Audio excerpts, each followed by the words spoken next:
116 സങ്കീർത്തനം അതിന്റെ 15 വാക്യം. 116 का 15 Psalm 116 verse 15. അവിടെ നമ്മളിങ്ങനെയാണ് വായിക്കുന്നത്, അവന്റെ ഭക്തന്മാരുടെ മരണം കർത്താവിന് വിലയേറിയതാവും. वहां पर हम पढ़ते हैं कि अपना भक्तों का जो मृत्यु है वो परमेश्वर को बहुत खास लगता है. തന്റെ ഭക്തന്മാരുടെ മരണം യഹോവയ്ക്ക് വിലയേറിയതാവുന്നു. अपना भक्तों का जो मृत्यु है उसको दृष्टि में अनमोल है, दृष्टि में अनमोल है. ഇത് ഒരു പഴയ നിയമ ഭക്തന്റെ പ്രാർത്ഥനയാണ്, അല്ലെങ്കിൽ വചനമാണ്. ये एक पुराना नियम का एक दास का प्रार्थना है. എന്തുകൊണ്ടാണ് ആ പഴയ നിയമ ഭക്തൻ ഇങ്ങനെ പറയുന്നത്? ऐसा क्यों है पुराना नियम का दास इस तरह कहता है? കാരണം നമുക്കറിയാം, ധനവാനും ലാസറും മരിച്ചതിനോടുള്ള ബന്ധത്തിൽ हम जानते हैं जब धनवान और लाजरस मरा था, അത് പഴയ നിയമത്തിന്റെ കാര്യമാണ് കർത്താവ് പറയുന്നത്. वो भी पुराना नियम का बात था जो प्रभु ने बोला है. അപ്പൊ അവിടെ ആരായിരുന്നു ഭക്തൻ? ലാസറാണ് ഭക്തൻ. उधर भक्त कौन था? लाजरस था भक्त.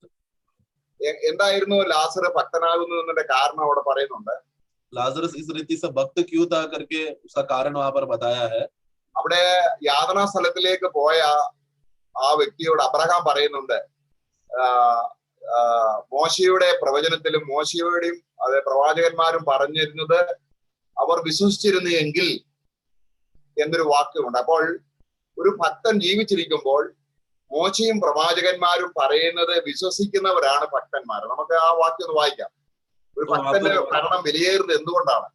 एक भक्त का वहां पर मृत्यु इतना खास क्यों है करके जब हम लोग वहां पर पढ़ते समय में अब्राहम वहां पर एक गवाही देता है, धनवान को कहता है कि उधर उसका खासियत क्या हो गया, क्योंकि वहां पर अब्राहम कहता है कि देख तू जब दुनिया में रहते समय में तेरे पास मूसा था और पुराने नियम के भविष्यवक्ता थे, उनको विश्वास करेगा तो तू और तेरा भाई उद्धार पाएगा करके वो याद दिला. तो इसका मतलब क्या है कि जो उस समय में पुराने नियम के मूसा और भविष्यवक्ताओं को उसका 29 में 16 का कि वो करेगा, उनको ही भक्त कहलाया जाएगा.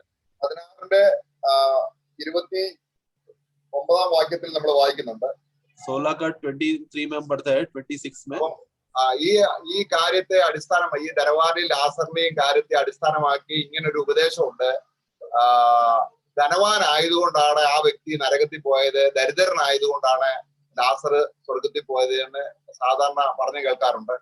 मैंने ऐसा एक लोगों ने ऐसा बोलते हुए सुना है कि देखो धनवान आदमी वो यातना जगह पर क्यों गया, क्योंकि वो धनवान था इसलिए गया, और लाजरस जो है गरीब था इसलिए वो अब्राहम के गोद में गया. യഥാർത്ഥ കാരണമാണ് ഇപ്പോൾ നമ്മൾ വായിച്ചത്. എന്തുകൊണ്ടാണ് ഒരു മനുഷ്യൻ നരകത്തിൽ പോകുന്നത്, അല്ലെങ്കിൽ എന്തുകൊണ്ടാണ് സ്വർഗത്തിൽ പോകുന്നത്? ഒരു ഭക്തന്റെ മരണം യഹോവയ്ക്ക് വിലയേറിയതായി തീരാനുള്ള കാരണം എന്താണ്? लेकिन सच्चा कारण क्या है करके यहाँ पर हम देखते हैं, क्योंकि अब्राहम वहां पर बताता है एक भक्त का मृत्यु यहोवा परमेश्वर की दृष्टि में इतना अनमोल क्यों है, क्योंकि वो इस वाक्य की वजह से है. അബ്രഹാം അവനോട്, അവർക്ക് മോശയും പ്രവാചകന്മാരും ഉണ്ടല്ലോ, അവരുടെ വാക്ക് അവർ കേൾക്കട്ടെ എന്ന്. അപ്പോൾ മോശയും പ്രവാചകന്മാരും പറഞ്ഞ വാക്ക് കേട്ടിരുന്നെങ്കിൽ ആ കേൾക്കുന്നത് അങ്ങനെയുള്ളവർ ദൈവത്തിന് വിലയേറിയവരാണ്, യഹോവയുടെ ഭക്തന്മാരാണ്. 29 में हम पढ़ते हैं कि अब्राहम ने कहा उनके पास मूसा और भविष्यवक्ता की पुस्तकें हैं, वे उनकी सुने. तो जो कोई उस समय में मूसा और पुराने नियम के भविष्यवक्ताओं का पुस्तक सुनते हैं, पढ़ते हैं, ग्रहण करते हैं, वो है सच्चा भक्त. അപ്പോൾ മോശയുടെയും പ്രവാചകന്മാരും പറയുന്ന അല്ലെങ്കിൽ ആ കാര്യം എന്താണ്? तो वो क्या है मूसा और भविष्यवक्ताओं के बारे में जो लोग कहते हैं? അപ്പൊ നമ്മൾ ജനറൽ ചിന്തിക്കുന്നത് മോശ പറഞ്ഞ ന്യായപ്രമാണം അനുസരിക്കുന്നതിനെ കുറിച്ചാണ്. कुछ लोग बोलते हैं अरे देखो ना मूसा ने तो व्यवस्था के बारे में बोला था ना, वो सुनने का. എന്നാൽ അതല്ല ഇവിടുത്തെ വിഷയം. लेकिन वो नहीं है विषय. ഇവിടെ നമ്മള് ലൂക്കോസ് സുവിശേഷം 15:26-29 വായിച്ച വിഷയം മോശയും പ്രവാചകന്മാരും എന്നുള്ളത് ലൂക്കോസ് സുവിശേഷം 24:19 വാക്യത്തിൽ നമ്മൾ വായിക്കുമ്പോൾ, तो यही बात जब हम लोग लूका का 24 का 19 में जब हम पढ़ते हैं इस विषय में जो मूसा और भविष्यवक्ता के बारे में लिखा गया है करके कहते समय में 24 वर्स ലൂക്കോസ് 27 ആണോ? സോറി 45 വാക്യം वर्स 45 में हम पढ़ते हैं. അതായത് അല്ലെങ്കിൽ അതിന്റെ 44 പോലും വായിച്ചാൽ 44 में हम देखते हैं. കർത്താവ് ഉയർത്തെഴുന്നേറ്റിന് ശേഷം ശിഷ്യന്മാരുമായിട്ട് അല്ലെങ്കിൽ കർത്താവിന്റെ ഉയർത്തെഴുന്നേറ്റ് ശിഷ്യന്മാരോട് സംസാരിക്കുന്നതാണ് വിഷയം. प्रभु यहाँ पर मुंडदान हो जाने के बाद अपने चेलों को बोलने वाली बात है ये. പിന്നെ അവൻ അവരോട് ഇതാകുന്നു നിങ്ങളോടുകൂടി ഇരിക്കുമ്പോൾ ഞാൻ പറഞ്ഞ വാക്ക്, മോശയുടെ ന്യായപ്രമാണത്തിലും പ്രവാചക പുസ്തകങ്ങളിലും സങ്കീർത്തനങ്ങളിലും എന്നെ കുറിച്ച് എഴുതിയിരിക്കുന്നത് ഒക്കെയും നിവൃത്തിയാകണം എന്നുള്ളത് തന്നെ. फिर उसने उनसे कहा कि ये मेरी वो बातें हैं जो मैं तुम्हारे साथ रहते हुए तुमसे मैंने कही थी कि अवश्य है कि जितने बातें मूसा की व्यवस्था और भविष्यवक्ताओं और भजन की पुस्तकों में मेरे विषय में लिखी है सब पूरी हो. അപ്പോൾ എന്താണ് മോശയും പ്രവാചകന്മാരും പറഞ്ഞത്? तो वो क्या है मूसा ने और भविष्यवक्ताओं ने बताया? 46 उसका 46 में हम पढ़ते हैं, കഷ്ടം അനുഭവിക്കുകയും മൂന്നാം നാൾ മരിച്ചവരിൽ നിന്ന് ഉയർത്തെഴുന്നേൽക്കുകയും വേണം. അതാണ് ഏറ്റവും പ്രധാനം. അതാണ് മോശയും പ്രവാചകന്മാരുടെയും പുസ്തകത്തിലുള്ളത്. उनसे ये कहा कि जो लिखा है कि मसीह दुख उठाएगा और तीसरे दिन मरे हुए में से जी उठेगा, ये है जो सबसे खास बात जो उन्होंने लिखा है. അപ്പൊ പഴയ നിയമത്തിൽ ഒരാള് മശിഹ വന്ന് മരിക്കുമെന്ന് വിശ്വസിച്ച ഭക്തനാണ് യഥാർത്ഥ, അങ്ങനെയുള്ളവരാണ് വിലയേറിയത്. तो पुराने नियम में भी अगर कोई भक्त एक दिन मसीहा आएगा और उसके लिए मरेगा करके जो विश्वास करता है, ऐसा विश्वास करने वाले लोग यहोवा की नजर में बहुत मूल्यवान है. അപ്പോൾ അവര് മരിച്ചപ്പോൾ എന്താണ് ചെയ്തത്? उन लोग मरने के बाद क्या किया? അവർ ജീവിച്ചിരുന്നപ്പോൾ മശിഹ വന്ന് മരിക്കുമെന്നുള്ള വിശ്വാസത്താൽ ആടിനെ യാഗം അർപ്പിച്ചത് കൊണ്ട് അവരുടെ ജീവിതം, അവരുടെ മരണവും വിലയേറിയതായതുകൊണ്ട് അവര് അബ്രഹാമിന്റെ മടിയിലേക്ക് പോയി. ആ അബ്രഹാമിന്റെ മടിയിലുള്ളവരെയെല്ലാം യേശു ക്രിസ്തു കാൽവരി ക്രൂശിൽ മരിച്ച് പാപങ്ങൾക്ക് മോചനം വരുത്തി സ്വർഗത്തിലെ പരദീസിലേക്ക് കൊണ്ടുപോയി. इनका मृत्यु खासियत क्या है ये भक्तों का? क्योंकि ये भक्त लोग जब जिंदा रहते समय में प्रतिदिन वो लोग बलिदान करते थे. वो बलिदान क्या दिखाता है कि एक दिन मसीहा आएगा, उनके लिए मरेगा. ये बात वो लोग विश्वास करके, जो भी भक्त लोग मर गए थे वो लोग सीधा अब्राहम के गोद में जाकर बैठ गया. और प्रभु ने क्या किया, क्रूस में जब वो मरकर पाप का हल निकालने के बाद अब्राहम और उसके गोद में बैठे हुए सभी पवित्र जनों को स्वर्गीय प्रदेश में लेकर गया. എന്നാൽ പുതിയ നിയമത്തിൽ നമ്മൾ മരിക്കുമ്പോൾ, लेकिन नए नियम में अभी हम मरते समय में നമുക്ക് വേണ്ടി കർത്താവ് ഓൾറെഡി ആ അനുഗ്രഹിക്കപ്പെട്ട ക്രിസ്തു മരിക്കുകയും നമ്മുടെ പാപങ്ങൾക്ക് വേണ്ടി മരിക്കുകയും ഉയർക്കുകയും ചെയ്തു എന്ന് മോശയും പ്രവാചകന്മാരും പറഞ്ഞത്, അത് അർത്ഥാൽ അത് സംഭവിച്ചത് നമ്മൾ വിശ്വസിച്ചത് കൊണ്ട് നമ്മൾ നേരിട്ട് പർദീസിലേക്ക് ക്രിസ്തു ഇരിക്കുന്ന സ്ഥലത്തേക്ക് നമ്മൾ പോവുകയാണ്. लेकिन नए नियम का खासियत देखते समय में, क्योंकि प्रभु ने अब सब बातों का व्यवस्था को बात को पूरा करने की वजह से अब से जो कोई भी प्रभु यीशु मसीह पर विश्वास करेगा वो सीधा डायरेक्टली स्वर्गीय स्थान का स्वर्ग में जो परदीसा है उधर जाएगा. ഇവിടെ നമ്മള് പുതിയ വിശ്വാസികൾ അബ്രഹാമിന്റെ മടിയിലേക്കല്ല പോകുന്നത്. क्योंकि नए नियम के विश्वासी लोग कोई भी अब्राहम के गोद में नहीं जाएगा. ക്രിസ്തു മരിച്ചിട്ട് ഉയർത്തെഴുന്നേറ്റ് പോയ പർദീസിലേക്കാണ് പോകുന്നത്. बल्कि मसीह मरकर जी उठने के बाद जो स्वर्गीय स्थान में परदीसा में गया वो मसीह के पास जाएंगे. അപ്പോൾ പുതിയ നിയമത്തിൽ നമുക്കത് വായിക്കാം. അതായത് വെളിപ്പാട് പുസ്തകം അതിന്റെ 14-ാം അധ്യായം, रेवलेशन चैप्टर 14, प्रकटीकरण 14 अध्याय में അതിന്റെ 13-ാം വാക്യം. 14 का 13 में हम पढ़ते हैं, ഞാൻ സ്വർഗത്തിൽ നിന്നൊരു ശബ്ദം കേട്ടു. मैंने स्वर्ग से ये शब्द सुना ഏതാണ് ആ ശബ്ദം? എന്നിട്ട് പറഞ്ഞു, എഴുതുക, कि लिखो, ഇന്നു മുതൽ കർത്താവിൽ മരിക്കുന്ന മൃതന്മാർ ഭാഗ്യവാന്മാർ. जो मुर्दे प्रभु में मरेंगे हैं वो अब से धन्य है.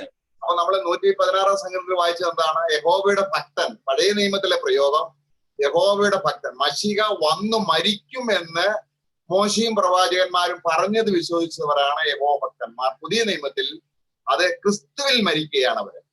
तो पुराने नियम में अभी हमने क्या पढ़ा था, भजन संगीत 119-16 में, कि मसीह में जो पुराने नियम में जो बलिदान करके मरने वाला जो भक्त लोग है उन लोगों को भक्त कहा गया है, जो मूसा और भविष्यवक्ता की बातों को विश्वास करता है. लेकिन नए नियम के लोग कौन है? सच्चा भक्त जो मसीह में मरते हैं वो है सच्चा भक्त मसीह नया नियम में. അപ്പൊ പഴയ നിയമത്തിലെ ഭക്തനും പുതിയ നിയമത്തിൽ ഇന്ന് ക്രിസ്തുവിൽ മരിക്കുന്ന ഭക്തനും ദൈവസന്നിധിയിൽ വിലയേറിയ മരണം ആകാൻ കാരണം ക്രിസ്തുവിന്റെ മരണം വിലയേറിയതായതുകൊണ്ടാണ് ഈ രണ്ടു കൂട്ടർക്കും ദൈവസന്നിധിയിൽ വിലയേറിയ മരണം കിട്ടുന്നത്. तो ऐसा क्यों है कि भले पुराना नियम हो या नए नियम हो, भक्त मरते समय में यहोवा की दृष्टि में वो बहुत मूल्यवान क्यों है? क्योंकि दोनों में देखते समय में पुराने नियम के लोग तो आने वाला मसीह को देखकर वो लोग कार्य कर रहे हैं, और नए नियम के विश्वासी लोग आया हुआ मसीह को देखकर मसीह में मरने की वजह से हम दोनों भाग लोग अभी धन्य है. അപ്പോൾ അവിടെ അടക്കം വിലയേറുന്നല്ല പറയുന്നത്, അവരുടെ ശവമടക്കം അല്ലെങ്കിൽ അവരെ ആ ഫ്യൂണറൽ സർവീസ് വിലയേറുന്നല്ല. तो उधर ये नहीं लिखा है देखो जिस रीति से भक्त लोग को गाड़ा गया था वो बड़ा है, ऐसा नहीं लिखा है. ഏതെങ്കിലും ഒരു വ്യക്തി ഏതെങ്കിലും മത ആചാരപ്രകാരമോ ഇനി ക്രിസ്തീയ ധർമ്മം അനുസരിച്ച് തന്നെയോ ഏതെങ്കിലും പാസ്റ്ററോ ഏതെങ്കിലും പ്രീസ്റ്റോ മരിച്ച വ്യക്തിക്ക് വേണ്ടി ഒരു സർവീസ് നടത്തുന്നുവെങ്കിൽ അത് മഹാപോഷത്വമാണ്. തിരുവചന പ്രകാരം ആ വ്യക്തി ദൈവത്തിന് ഭക്തനുമല്ല, ഒരു വിലയേറുന്നുമല്ല. കാരണം വിലയേറിയ ഭക്തൻ മരിക്കുന്ന നിമിഷം തന്നെ സ്വർഗത്തിൽ എത്തിക്കഴിഞ്ഞു. तो नए नियम में अभी देखते समय में ऐसा कोई भी मसीह धर्म के लोग या नामधारी लोग मरने के बाद वो लोग बहुत बड़ा पास्टर को बुलाते हैं, बड़ा पादरी को बुलाते हैं, ये आदमी मुझे गाड़ेगा तो मुझे अच्छा लगेगा, ऐसा सब बातें सोचकर कार्य करने वाला व्यक्ति वास्तव में भक्त है ही नहीं, बल्कि वो प्रभु से दूर हो चुका है. क्योंकि इन लोग का कोई भी सेवा करने से उनका कुछ मूल्यता नहीं होगा. जो मसीह में मर जाता है, जिस क्षण मसीह में एक विश्वासी मर गया वो उसी क्षण प्रभु के पास पहुंच चुका है. ഇന്ന് നടന്ന സർവീസ് എന്താണ്? तो आज जो हुआ, जो वो फ्यूनरल सर्विस उधर क्या हुआ, അത് തങ്കപ്പമ്പ്രത്തിന് വേണ്ടിയല്ല, वो भाई के लिए नहीं है. അതിന് സാക്ഷികളായി നിന്നവര് കേട്ട വചനം, മരിച്ചവരുടെ മേലുള്ള പ്രത്യാശയെ കുറിച്ച് ജാതികളോട് ശേഷിക്കുന്ന ജനത്തോട് പറയാനുള്ള ഒരു സന്ദേശമാണ് പറഞ്ഞത്. ആ ശുശ്രൂഷ തങ്കപ്പമ്പ്രത്തിന് വേണ്ടിയല്ല. तो वो जो फ्यूनरल सर्विस होते गाड़ते समय में, जब सेवा करते समय में, वो मरे हुए आदमी के लिए नहीं होता है, बल्कि उधर जो भी जीवित लोग हैं, जिंदा लोग हैं, उन लोग ये बात को सुने, मसीह का जो गवाह को बात सुन सके और जीवित लोगों में प्रभु का उद्धार पहुंच सके, इसके लिए वो सेवा रखा है ताकि सब लोग सुसमाचार सुनकर उद्धार में आ सके. തന്റെ ജീവിതത്തിൽ ഒരുപാട് ഘട്ടങ്ങളൊക്കെ അനുഭവിച്ചു തങ്കപ്പമ്പ്രത്, എന്നാൽ മരിക്കാൻ നേരം നല്ലൊരു അടക്കം കിട്ടി എന്ന് ആരെങ്കിലും പറയുന്നെങ്കിൽ വളരെ ബുദ്ധിമോശമാണ്. കാരണം ആ ഭക്തൻ തങ്കപ്പമ്പ്രത് മരിച്ചപ്പോൾ ശനിയാഴ്ച 3 മണിക്ക് സ്വർഗത്തിൽ ചെന്ന് കഴിഞ്ഞു. ഇനിയും തനിക്കൊരു അടക്കം കിട്ടുക എന്ന് പറയുന്നത് ആ അനുഗ്രഹത്തോടുള്ള ബന്ധത്തിലല്ല. കാരണം തന്റെ ഭക്തന്റെ മരണം വിലയേറിയതായതുകൊണ്ട് ആ മരിച്ച നിമിഷം തന്നെ അദ്ദേഹം സ്വർഗത്തിൽ ചെന്നു. അതാണ് വിലയേറുന്നത്. तो इसके लिए वो भाई मर तो गया था, लेकिन देखो, और उसने अच्छा जीवन जिया नहीं, लेकिन देखो ये पादरी ने आकर, ये पास्टर ने आकर अच्छा से प्रार्थना किया और उनका गाड़ने का सेवा बहुत अच्छा रखा. देखो जिया नहीं तो भी क्या हुआ, अच्छे से उसको गाड़ने का सेवा मिला बोलकर. ऐसा बोलने वाला कोई भी बहुत बड़ा मूर्ख व्यक्ति है, क्योंकि ये भाई जब मरा वो गाड़ने का सेवा वो तो आज हुआ था, लेकिन मरा तो शनिवार को. जिस क्षण वो मरा वो तभी प्रभु के पास पहुंच गया था. അപ്പോൾ നമ്മൾ ശനിയാഴ്ച 3 മണിക്ക് മരിച്ചു, നമ്മള് ഇന്ന് മൺഡേ 3 മണിക്ക് മരിച്ചു, നമ്മളെ ശുശ്രൂഷ നടത്തുന്നത് ഇന്നാണ്. सॉरी शनिवार को नहीं, मंडे को. कल वो उनका दोपहर को 3 बजे उनका डेथ हुआ और आज उनको गाड़ा गया. അപ്പോൾ ആ ശുശ്രൂഷ ആർക്ക് വേണ്ടിയായിരുന്നു? वो सेवा किसके लिए था? തനിക്ക് നല്ല അടക്കം കിട്ടി നമ്മൾ പറയുമ്പോൾ അതിന്റെ വൈരുദ്ധ്യം മനസ്സിലാവുന്നുണ്ടോ? तो अगर हम किसी ने भी बोला देखो वो भाई को कितने लोग आए, मिलने आया, कितना अच्छे से उसको गाड़ा, ऐसा बोलने से कुछ भी फायदा है क्या? നമ്മൾ നേരത്തെ വായിച്ച ധനവാന്റെയും ലാസറിന്റെയും ആരുടെ മരണമായിരുന്നു യഹോവയ്ക്ക് വിലയേറുന്നത്? हमने जैसा पहला हमने पढ़ा धनवान और लाजरस का विषय में, किसका मृत्यु था यहोवा को एकदम भाया? നമ്മളെ ലാസറിന്റെ ആയിട്ടല്ലേ നമ്മൾ മനസ്സിലാക്കിയത്. हम लोग लाजरस का मृत्यु को समझते हैं ना, എന്നാൽ അദ്ദേഹത്തിന് അടക്കം കിട്ടിയതായിട്ട് പറയുന്നില്ല. लेकिन लाजरस को अच्छी रीति से गाड़ा करके उधर लिखाई नहीं है. എന്നാൽ ധനവാൻ അടക്കപ്പെട്ടു, അവനൊരു ശുശ്രൂഷ കിട്ടി, ഇവിടെ നല്ലൊരു അടക്കം കിട്ടി. लेकिन धनवान के विषय में पढ़ता है कि उसको अच्छे रीति से गाड़ने का क्रियाक्रम अच्छे रीति से हुआ करके पढ़ते हैं. അപ്പൊ അദ്ദേഹത്തിന്റെ ആത്മാവ് നരകത്തിൽ കിടന്ന് വേദന അനുഭവിക്കുമ്പോൾ ഭൂമിയിൽ ജീവിച്ചിരിക്കുന്നവരെ ആ നല്ലൊരു അടക്കത്തിന് ശുശ്രൂഷ ചെയ്യുകയാണ്. तो ये धनवान का आत्मा वो यात्रा सगर में जाकर तड़प रहा है, वेदना सह रहा है, लेकिन दुनिया में जो लोग हैं, भूमि के लोग क्या कर रहे हैं? उसको गाड़ने का अच्छा सेवा दे रहे हैं. उसको क्या फायदा? നമ്മൾ ആ റിയാലിറ്റിയിലെ യാഥാർത്ഥ്യം കാണുക. യഹോവയുടെ ഭക്തന്മാരുടെ മരണം യഹോവയ്ക്ക് വിലയേറുക എന്ന് പറഞ്ഞാൽ അർത്ഥം മരിച്ചു കഴിഞ്ഞാൽ ആള് സ്വർഗത്തിൽ ചെല്ലാൻ വേണ്ടി യേശുക്രിസ്തു മരിച്ച മരണമാണ് ഇവിടുത്തെ विशेषम. यहोवा का नजर में जो दृष्टि में जो भक्त मरता है वो बहुत मूल्यवान है. बोलते समय में वो क्या है? एक भक्त को कैसे भी करके प्रभु यीशु मसीह को स्वर्ग में पहुंचाने का जो रास्ता बनाया है, उस कारण की वजह से है एक भक्त जब मरते समय में स्वर्ग पहुंचता है. इसलिए यहोवा का मृत्यु या भक्तों का मृत्यु बहुत ही मूल्य है. അതായത് നമ്മൾ ജീവിച്ചിരിക്കുമ്പോൾ നമ്മൾ എടുക്കുന്ന കർത്തൃമേശയിൽ എപ്പോഴും ഓർക്കുകയാണ്, എന്റെ കർത്താവിന് മരണം വിലയേറിയതാണെന്ന് ഓരോ മേശയിലും ഓർക്കുമ്പോൾ ഈ ഭക്തൻ മരിക്കുന്നത് വിലയേറിയതായി തീരുന്നത് യേശുവിന്റെ മരണത്തെ ആ വ്യക്തി വിലയേറിയതായി കണ്ടതുകൊണ്ടാണ്. और वो उतना ही नहीं, हम लोग प्रभु बेज में भी लेते समय में हम प्रभु का मृत्यु को हम याद करते हैं। उस याद करते हम देखते हैं कि किस तरह हमारा प्रभु जो हमारे लिए मरा कितना मूल्यवान है, और प्रभु ये देखता है कि जो प्रभु पर विश्वास करके मर रहा है ऐसे भक्त लोग कितने मूल्य है। നമ്മുടെ അപ്പോസ്തലന്മാരെ കുറിച്ചൊക്കെ നോക്കുകയാണെങ്കിൽ നമ്മൾ പറയാ ഇന്ന് നമുക്ക് ഭയങ്കര ആർഭാടമായ അടക്കം കിട്ടുന്നു. അപ്പോസ്തലന്മാർ ആരെങ്കിലും ഒരു നല്ല രീതിയിൽ നമ്മള് മാനുഷ്യ രീതിയിൽ അടക്കം ചെയ്യപ്പെട്ടിട്ടുണ്ടോ? लेकिन अभी आप लोग सब गवाही देते, देखो ये भाई कितना अच्छा रीति से उसका गाड़ा गया, वो भाई अच्छे से गाड़ा गया। लेकिन हम अगर प्रेरितों का जीवन में देखा जाए तो कितना प्रेरित लोग हैं जिनको अच्छा रीति से गाड़ने का सेवा मिला, പക്ഷെ അവരുടെ മരണം വിലയേറിയതായിരുന്നു. लेकिन क्या उनका मृत्यु मूल्य था क्या? കാര്യം എന്താണ്? അവരുടെ നാഥനും യജമാനനുമായവന്റെ മരണം വിലയേറിയതായിട്ട് അവർ ജീവിച്ചിരുന്നപ്പോൾ എല്ലാം സ്മരിച്ചു ജീവിച്ചു. आमीन। क्योंकि ये भक्त लोगों ने देखा मेरा स्वामी मेरा मालिक वो मेरे लिए मर रहा है, वो कितना बहुमूल्य है, कितना मूल्यवान है, वो देखकर हम अपने आप को समर्पण करके वो लोग जी रहे हैं। നമ്മൾ പക്ഷേ ഇന്ന് ആരോഗ്യത്തോടെ ഇരിക്കാതിരിക്കാം. ഇന്ന് നമ്മള് ഇപ്പോൾ നമ്മൾ വളരെ ആരോഗ്യമാണ്, എന്നെ മരണം പിടിക്കത്തില്ല, എനിക്ക് കൊറോണ വരുത്തില്ല, എനിക്ക് പണമുണ്ട്, ആരോഗ്യമുണ്ട്, എനിക്ക് ഇമ്മ്യൂണിറ്റി പവർ ഉണ്ട് എന്നൊക്കെ നമ്മൾ ചിന്തിക്കും. अभी हम लोग सोचते रहे कि देखो मैं कितना तंदुरुस्त हूँ, मुझे कोई तकलीफ नहीं है, मेरे पास धन है, मेरे को कोई बीमारी नहीं, कोरोना मुझे पकड़ेगा नहीं बोलकर इस तरह का बहुत डींगे मार सकते हैं। അപ്പോൾ നമ്മൾ യേശുക്രിസ്തുവിൽ വിശ്വസിക്കുന്നത് കൊണ്ട് നമ്മൾ മരിക്കാതിരിക്കുന്നില്ല. लेकिन ऐसा नहीं है कि जो कोई यीशु मसीह में विश्वास करेगा इसलिए वो मृत्यु को देखेगा मरेगा नहीं, ऐसा नहीं है। എന്നാൽ കർത്താവ് പറഞ്ഞു എന്നിൽ വിശ്വസിക്കുന്നവൻ ആരും മരണം കാണുകയില്ല. അപ്പോൾ ആ മരണം ഏതാണ്? രണ്ടാം മരണം എന്ന് പറയുന്ന ഭീകരമായ ഒരു മരണത്തെ കുറിച്ചാണ് കർത്താവ് പറയുന്നത്. लेकिन यूहन्ना का सुसमाचार में प्रभु कहता है कि जो मुझ पर विश्वास करता है वो कभी मृत्यु को देखेगा नहीं। मरना अलग है, मृत्यु को देखना अलग है। मृत्यु देखना नहीं मतलब किसका बात चल रहा है? वो दूसरा मृत्यु जो नरकीय मृत्यु है उसके बारे में कह रहा है। നമ്മൾ എബ്രായർ 2:9 വായിക്കുന്നുണ്ട്, അവൻ നമുക്ക് വേണ്ടി മരണം ആസ്വദിച്ചു, അല്ലെങ്കിൽ ആ മരണത്തിന്റെ ഭീകരതയിലേക്ക് ഇറങ്ങിപ്പോയി. हम लोग वचन में इब्रानियों का पुस्तक 2 अध्याय में पढ़ते हैं कि हमारे लिए उन्होंने मृत्यु चका करके हमारे लिए मृत्यु का वो घोर अवस्था में वो प्रवेश किया करके हम पढ़ते हैं। മരണം അവനെ പിടിച്ചു വെക്കുന്നത് അസാധ്യമായിരുന്നു. मृत्यु उनको पकड़ के रखना असंभव था। ഇത് തന്നെയാണ് യേശുവിലുള്ള വിശ്വാസിയുടെയും അനുഭവം. यही तो है विश्वासियों में भी, जो प्रभु में मरने वाला विश्वासियों का खासियत भी यही है। യേശുവിൽ വിശ്വസിക്കുന്നവൻ ഏറ്റവും ദുർബലനാണെങ്കിൽ പോലും മരണത്തെ അഭിമുഖീകരിച്ചത് കർത്താവായ യേശുക്രിസ്തുവാണ്. देखो एक विश्वासी जीते समय में कितना भी विश्वास में दुर्बल क्यों ना हो, लेकिन उसका मृत्यु पर विजय करके देने वाला विजय कौन विजय हुआ है? प्रभु यीशु मसीह विजय हुआ है। അവിടെ നമ്മള് അതിന്റെ 14 അധ്യായത്തിന്റെ 13 വാക്യത്തിന്റെ അടുത്ത വാക്യം നമ്മൾ ക്രിസ്തുവിൽ മരിക്കുന്നവരിതാ അവർ ഭാഗ്യവാന്മാരാണ് എന്ന് പറഞ്ഞിട്ട് പിന്നെ അവിടെ ഒരു കാര്യം കൂടെ അടുത്ത വാക്യം കൂടെ പറയുന്നുണ്ട്. वहां पर अभी प्रकटीकरण का पुस्तक 14 का 13 में पढ़ते समय में अभी लिखो कि जो मुर्दे है प्रभु में जो मरेंगे अब से वो धन्य है बोलने के बाद അവിടെ വായിക്കുന്നു അവരുടെ പ്രവൃത്തി അവരെ പിന്തുടരുന്നു. उधर लिखा है कि और उनके कार्य उनके साथ हो लिए। എന്താണ് അവരുടെ പ്രവൃത്തി? ये कौन सा कार्य है? ഇതാണ് നമ്മളെ തെസ്സലോനിക്ക ലേഖനത്തിൽ വായിച്ച വിശ്വാസത്തിന്റെ പ്രവൃത്തി. ये हम തെസ്സലോനിക്ക पुस्तक में पढ़ते हैं विश्वास का कार्य।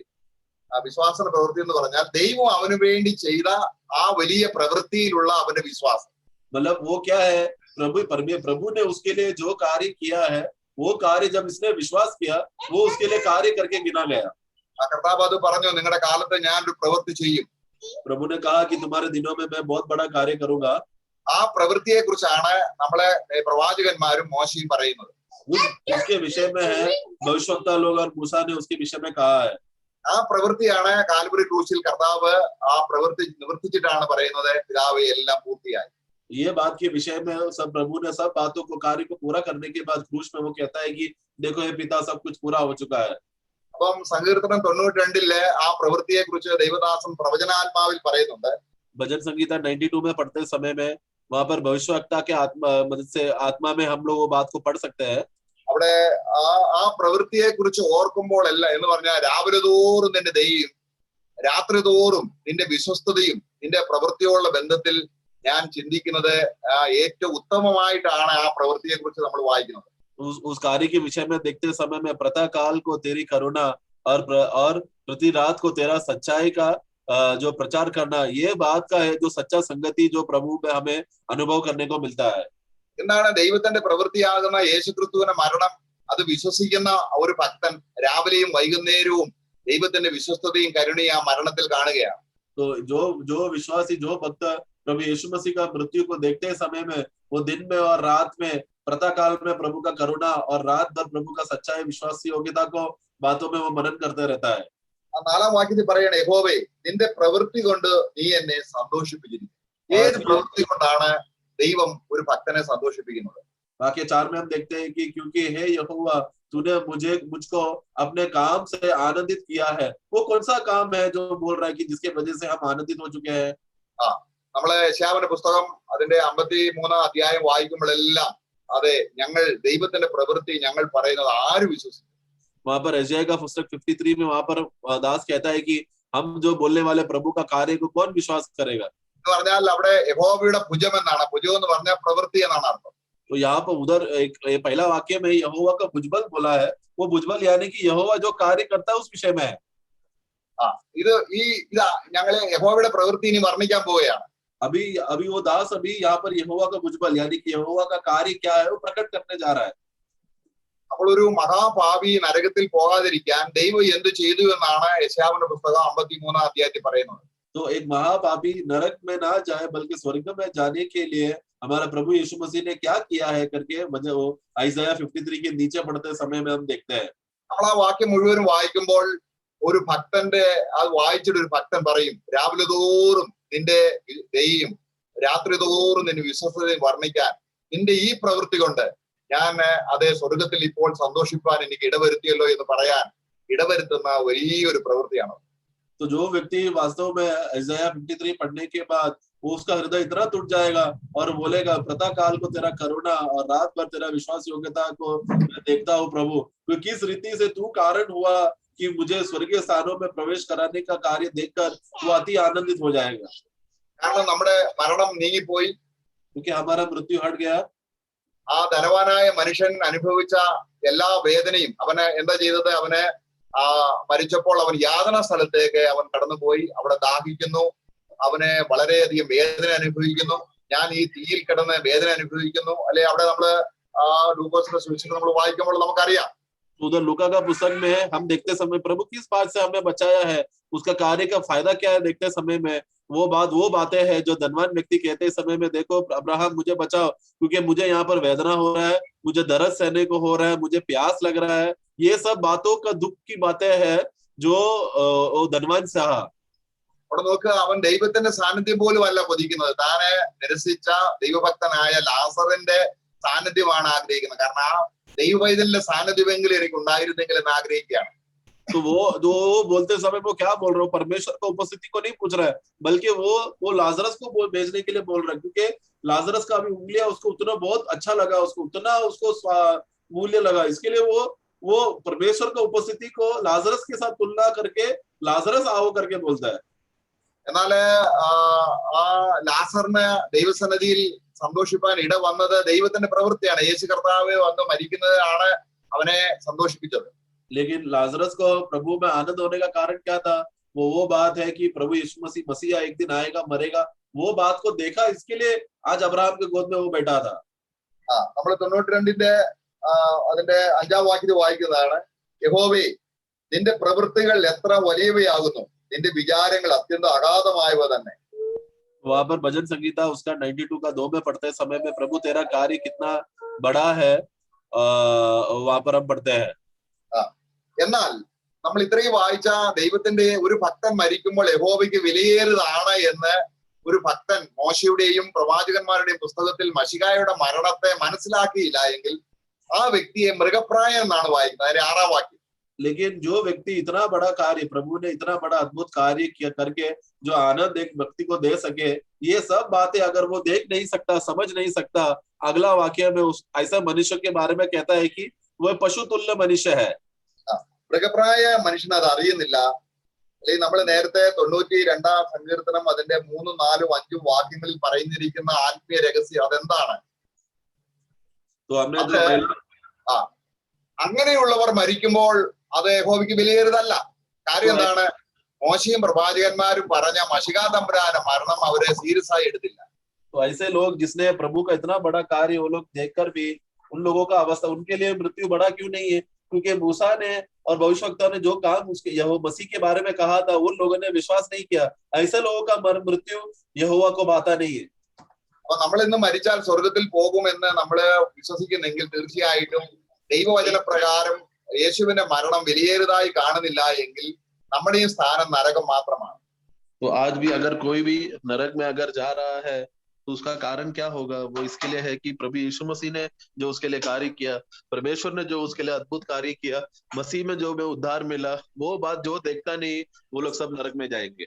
നമ്മളെ വിശ്വാസികളാണ്. എന്താണ് നമ്മളെ വിശ്വാസികൾ എന്ന് പറയും? നമ്മളെല്ലാവരും വിശ്വാസികൾ എന്ന് പറയുന്നതിന്റെ അർത്ഥം യേശുവിന്റെ മരണം അവർക്ക് വിലയേറിയതായി തീർന്നു. അതുകൊണ്ടാണ് നമ്മൾ ഇന്ന് വിശ്വാസികളായി തീർന്നിരിക്കുന്നത്. लेकिन हम लोग विश्वासी विश्वासी है करके क्यों बोल रहे हैं? हमें विश्वासी का शीर्षक क्यों मिल रहा है? क्योंकि हम लोग ये विश्वास कर रहे हैं कि यह प्रभु यीशु मसीह हमारे लिए मरा और हमारे लिए लाभ हुआ, इसके लिए हम लोग विश्वासी है.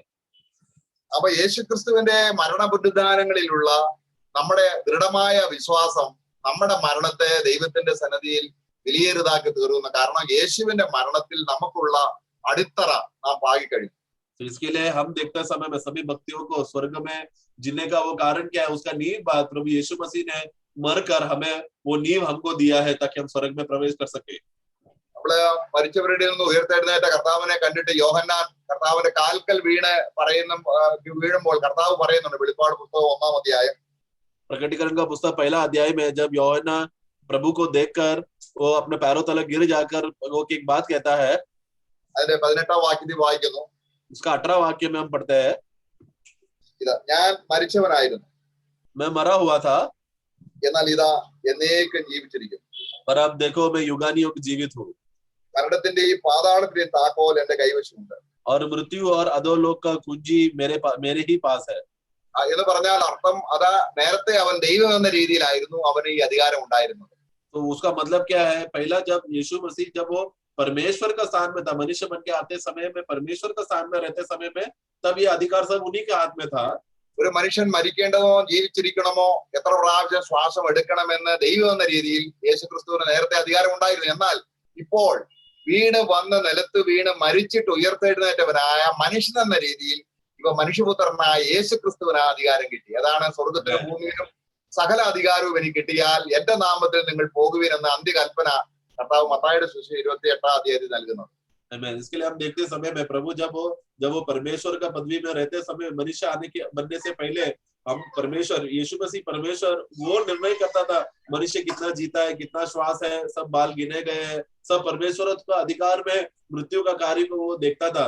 लेकिन ये परमेश्वर प्रभु यीशु मसीह मनुष्य रूप धारण लेकर आया, अपने आप को नम्र करके क्रूस में मरकर पुनरुद्धार होकर पिता के दाहिने ओर बैठकर सारा मृत्यु का अधिकार अब उन्हें ले लिया है. इसलिए मत्ती का पुस्तक 28 में प्रभु कहता है कि सारा अधिकार स्वर्ग में भूमि में अब मेरा है, इसलिए तुम लोग जाओ बोलकर वो अंतिम आज्ञा प्रभु ने दिया.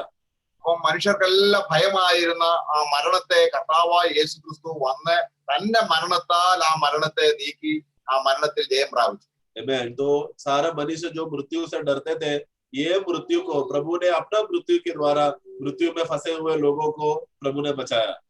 അപ്പോൾ നമ്മൾ എത്രയോ ഭാഗ്യവാനാണ്. നമ്മളെ ഒരു ഭക്തന്റെ മരണം യഹോവയ്ക്ക് വിലയേറിയതാകുന്നു എന്നുള്ളത് യേശുക്രിസ്തുവിന്റെ മരണവുമായി കണക്ട് ചെയ്താണ് അത് പറയുന്നത്. इसके लिए जब हम भजन संगीता में पढ़ते समय में एक भक्त का मृत्यु बहुत ही मूल्यवान है, यहोवा के नजर में बहुत बहुमूल्य है करके बोलते समय में वो मसीह का मृत्यु के साथ जोड़ेगा तो ही वो बात को समझ सकते हैं. ഇന്നത്തെ സാഹചര്യത്തിൽ നമ്മളെ ഹർത്താൽ കർത്തൃമേശ വെക്കാൻ നമുക്ക് സാവകാശമില്ലെങ്കിലും നമ്മൾ വീടുകളിൽ ഇരുന്നാണെങ്കിലും നമ്മൾ കർത്താവിന്റെ മരണ പുനരുദ്ധാനങ്ങളെ ഓർക്കുന്നത് ക്രിസ്തുവിന്റെ മരണത്തിന് നാം അർത്ഥം കൽപ്പിക്കുന്നത് ആത്മാവിന്റെ സഹായത്താൽ അത് വിലയേറിയതായി തീരുകയാണ്. आज परिस्थिति की वजह से हम लोग सब लोगों को शारीरिक रीति से इकट्ठा होकर प्रभु मेज में भाग लेने हमको नहीं हो पा रहा है, तो भी हम लोग घर में बैठकर परिवार आपस में रहकर पवित्र आत्मा की मदद से मसीह का मृत्यु और पुनरुद्धान को याद करना ये आत्मा में बहुत ही आनंद की बात है. നമ്മൾ അവന്റെ മരണത്തിന് പ്രാധാന്യം കൊടുത്തില്ലെങ്കിൽ ദൈവം എങ്ങനെയാണ് അത് കാണുന്നത് എന്നും കൂടെ നമുക്ക് നോക്കാം. तो अगर कोई भी यीशु मसीह का मृत्यु का मूल्यता को नहीं देखेगा, ऐसे लोगों को परमेश्वर क्या करेगा करके ये बात भी हम देखते हैं. അത് നമ്മള് എബ്രായ ലേഖനം 10-ാം അധ്യായം, इब्रानियों का पुस्तक 10वां अध्याय, അത് ഒന്ന് യേശുക്രിസ്തുവിന്റെ മരണത്തിന് പ്രാധാന്യം കൊടുക്കാതിരുന്നാൽ അവിടത്തെ അതിനുള്ള കോൺസിക്വൻസ് അവിടെ എഴുതിയിട്ടുണ്ട്.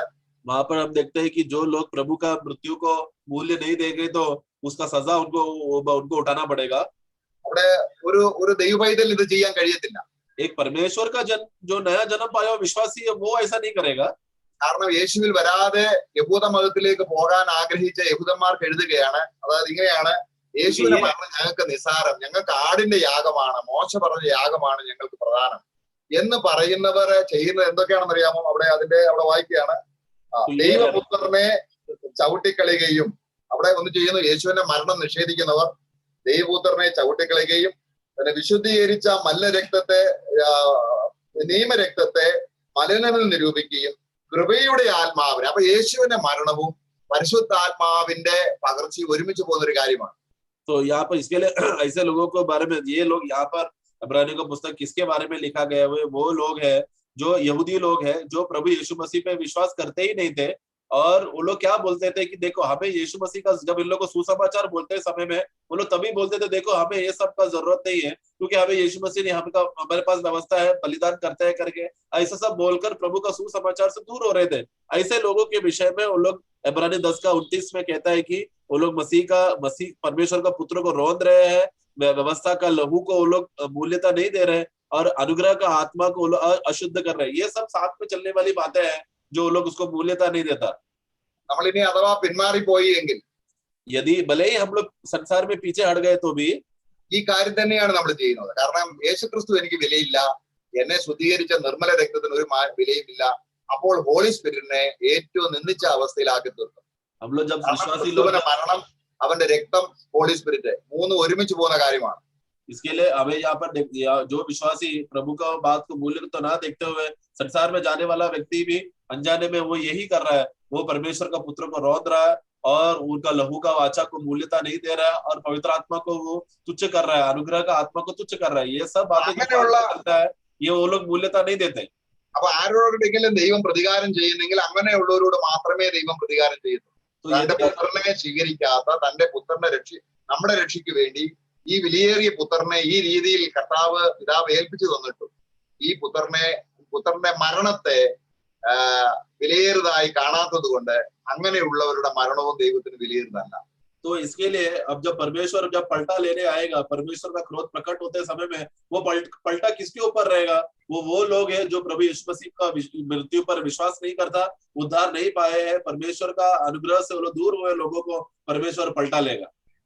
എന്നാൽ സഹോദരന്മാരെ, നമുക്ക് വചനത്തിന്റെ വലിയ അറിവൊന്നും ഇല്ലെങ്കിലും നമ്മള് കിട്ടുന്ന സമയം നമ്മൾ ക്രിസ്തുവിന്റെ മരണവും പുനരുദ്ധാനവുമാണ് ഏറ്റവും അധികം കൺസിഡർ ചെയ്യുന്നത്. लेकिन प्रियो, हमारे पास वचन का ज्यादा ज्ञान भी नहीं रहा तो भी समय मिलते समय में वचन के आधार पर प्रवेश कर प्रभु का मृत्यु को मनन करने वाला व्यक्ति ही सच्चा भक्त है। നമ്മളെ ഒരു സഹോദരനെ കാണുമ്പോൾ നമ്മള് ക്രൂശാണ് നമ്മൾ അന്യോന്യം ക്രൂശിന്റെ മഹത്വമാണ് നമ്മൾ സംസാരിക്കുന്നത്. इसके लिए हम जब आपस में भाई लोग एक दूसरे को मिलते समय में वो लोग क्रूस के बारे में वो लोग बात करना चाहिए। കാരണം തങ്കപ്പൻ ബ്രദറിന്റെ മരണം കണ്ടപ്പോൾ ഞാൻ ഓർത്തു, ആ മരണം എനിക്കായിരുന്നെങ്കിൽ ഞാൻ ഓർത്തു പോവുകയായിരുന്നു. क्योंकि जब मैं वो भाई का मृत्यु का फ्यूनरल सर्विस को जब मैं देखते समय में मैं सोच रहा था काश ये मेरा मृत्यु होता। കാരണം യേശു വരുത്തിയ ആ വലിയ ആ മരണത്തിന്മേലുള്ള ജയം കാണുമ്പോൾ എത്ര അനുഗ്രഹമാണ് മരണം ഒരു വിശ്വാസിക്ക്. क्योंकि एक विश्वासी देखते समय में, एक विश्वासी के लिए उसका मृत्यु को प्रभु यीशु मसीह के मृत्यु के द्वारा विश्वासी को बहुत मूल्यवान बनाया है करके जब ये देखते समय में मैं उसी बात पर मैं सोचने लग गया और आनंद करने लगा।